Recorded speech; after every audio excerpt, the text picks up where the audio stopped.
I have some very disappointing news out of New Jersey about gold and silver. I'll explain why I had such high hopes for good news there, but some of you warned me. I'll explain as we explore.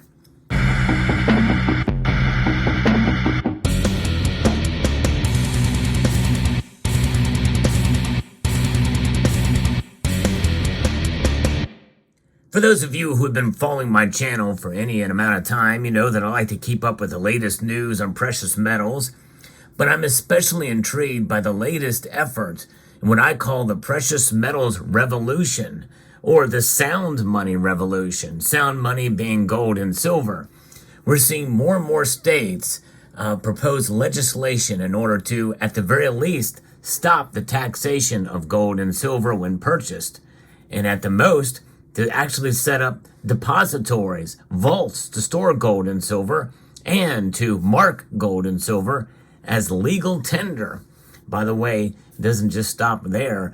Say, some of them also have marked platinum and palladium as well as precious metals that are considered sound money and should be devoid of taxes. Well, I was really excited when I found out that New Jersey had a bill, some bills that went through both houses of their legislature in a unanimous vote. And I was very hopeful that at the very least that the New Jersey governor would allow the bill just to slide on through for 45 days. If he really wasn't that excited about it, he didn't have to have his name signed upon it for it to become law. No, indeed. He could just let it slide through based off of the unanimous vote of both chambers and of both parties. But that didn't happen. Here's the latest.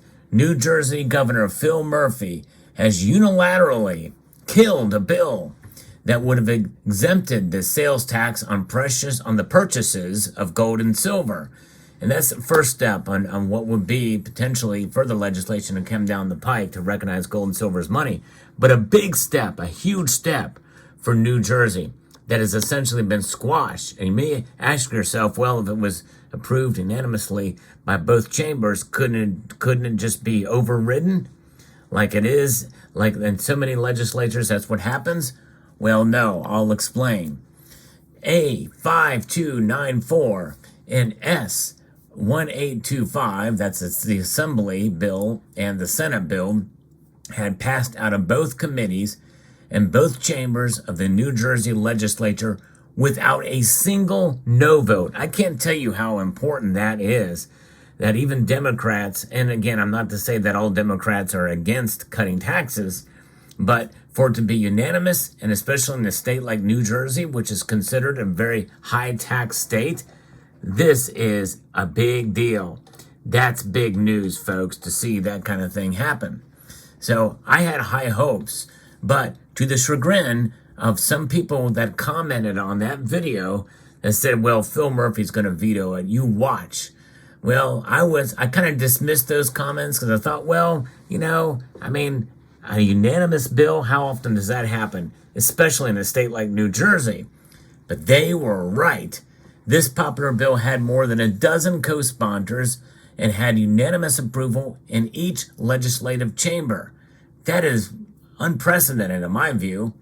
Despite this, Governor Murphy chose not to enact the bill into law through the use of not just a veto, but a pocket veto. That's the difference here, folks. Crazy. He could have, if he was nervous about the bill or didn't want to have his name tied on it, as I mentioned in the prior video, he could have just let it slide. Just let it go for 45 days and it would become law. He wouldn't have to sign it. But indeed, he chose to act in a dramatic way with this pocket veto. A pocket veto only applies to bills that passed in the last 10 days of a 2-year legislative session, and is the only kind of veto in which the governor doesn't return the bill to the legislature for a possible override. That's the only type. So he went out of his way to stop this thing. Unconscionable. And I tell you what, it just goes to show you that he weaponized this against sound money that's in the Constitution. We'll get to that in a moment. Alabama, Tennessee, Virginia, Mississippi, and Ohio have all recently enacted legislation to exempt gold and silver from state sales tax or extend their existing exemption on the metals. And by the way, if you're gonna take away a tax, it should be permanent until it's re-legislated back in. It should not have an expiration date, in my view. 43 states have ended sales tax in one form or another on gold and silver, including all three of New Jersey's neighboring states. That's right. That includes New York, at least to some extent. 2 new pieces of legislation to end this tax have already been reintroduced. That's good. I'm glad that the assemblies have done that and are making their way back now. That's Assembly Bill 2812 and Senate Bill 721. People in New Jersey, please call the governor's office. Tell them not to veto this bill and to let it ride out, this new legislation. I'm glad that they're taking proactive action, seeing what this New Jersey governor has done. This is absolutely horrible that he would do such a thing. He made sure to kill it, but new bills are being introduced, and I guess people in the assemblies knew this. A very popular bill in New Jersey. Wow, this is crazy.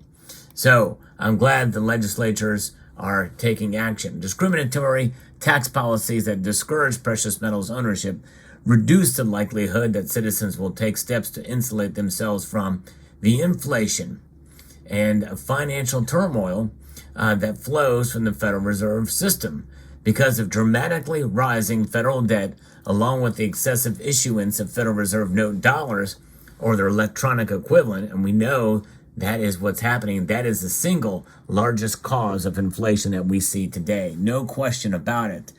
And it reduces this purchasing power as inflation continues to creep back up again. Yeah, 3.4% now. However, holding some savings in gold and silver, the only money actually mentioned in the United States Constitution under Article 1, Section 10, is one way to protect one's purchasing power. In fact, it's probably the best way over the long course of time. Ending the sales tax on precious metal purchases is good policy for several reasons. Levying sales taxes on precious metals makes no sense because they are held for resale. Sales taxes are typically levied on final consumer goods. Computers, shirts, and shoes carry sales taxes because the consumer is consuming the good. Precious metals are inherently held for resale, not consumption. That's the whole idea. They are meant for savings, these pieces are. No question about that. Precious metals are inherently held, and making the imposition of sales tax on precious metals illogical from the start.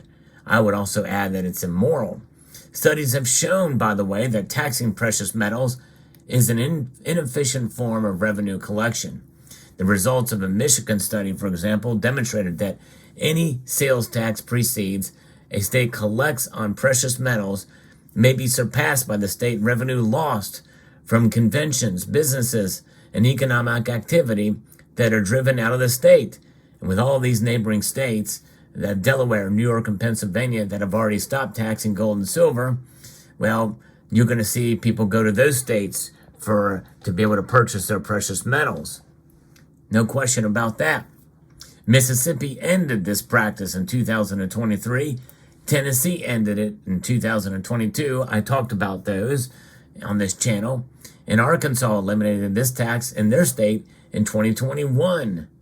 And it does harm in-state businesses. It's a competitive marketplace, so buyers will take their business to neighboring states, as I mentioned. Levying sales tax on precious metals harms in-state business who will lose business to out-of-state precious metal dealers. Gold and silver are the only money that is mentioned in the United States Constitution. As we mentioned, Article 1, Section 10, no state shall make anything but gold and silver a tender in payment of debts. Exchange on form of U.S. money to another should not be taxed. It is immoral, absolutely immoral. It's crazy. So more than a dozen states have reintroduced pro-sound money legislation in 2024 so far, or they have introduced it. So far we've seen Alaska, Indiana, Iowa, Georgia, Kansas, Kentucky, Missouri, New Hampshire, And we saw New Jersey, Oklahoma, Vermont, Wisconsin, and the next state I'm going to be doing a video on soon. So stay tuned for that. If you want to get the latest news on precious metals, this is the place to go. I'm the most active channel in this space with regards to news on precious metals. I may not always get it first, but I'm one of the first. Most of the time I am the first. And I appreciate everybody taking the time to watch. If you find content like this valuable and informative, I hope you will consider subscribing to the channel. Press that subscribe button down below and hit the like button if you find value in the content I provide here. So that is the latest news in the world of precious metals, and the revolution from sound money has reached a hurdle, but they're going to try it again, and maybe they'll find a way to be able to make this thing happen so that if it is vetoed, they can override it. We'll see what happens here in this latest development, but I'm glad the legislature was proactive and already has these bills already on the table to be resent. Let me know what your thoughts are. I'd like to extend a multitude of gratitude to each and every one of you for taking the time to watch, and to encourage you to please rate, share, comment, and subscribe.